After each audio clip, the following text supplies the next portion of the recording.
So I describe Beth as one of those rare unicorns who can do it all, does it really well, and makes it look easy. I think one of the tremendous strengths that Beth has is that she fully engages and appreciates that the most success comes from engagement and collaboration. She is not a top-down leader.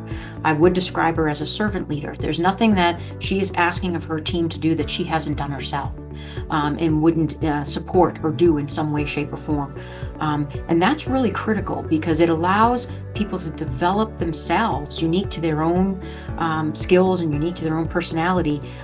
And she values that. She really wants to hear from people. She wants to hear what their experience is. How can we make this better? What could we do differently here? What's your experience with that?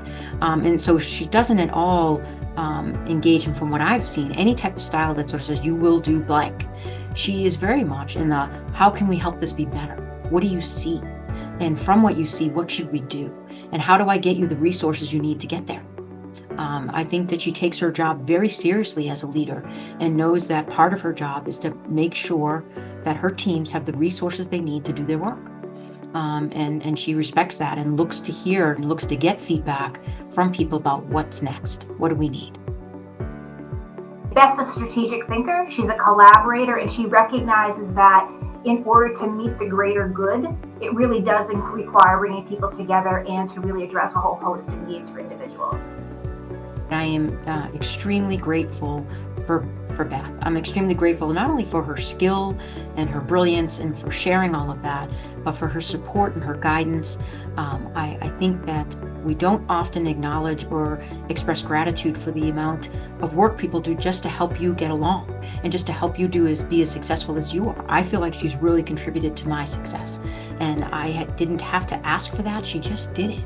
She is just there, and she assures me whenever I need it that if there's anything I do need, I just have to call her, and she'll respond. And she has done that for me many, many times. So it's just really important that she hears how grateful I am for her skills, her professionalism, her kindness, and her friendship. She has taught me to take risks, to trust my gut, to really lean in to solve for problems that we need to overcome in order to best meet the needs of our patients and their families. And she's taught me to be a much better leader than I ever thought I could be. I think the Outstanding Women in Business Award is critical for our state and critical for our community. I think Beth is a perfect selection for that because she has undoubtedly invested her career in making sure that as a female leader, that she is seen in a dignified and respectful manner. She teaches dignity and respect. She lives dignity and respect.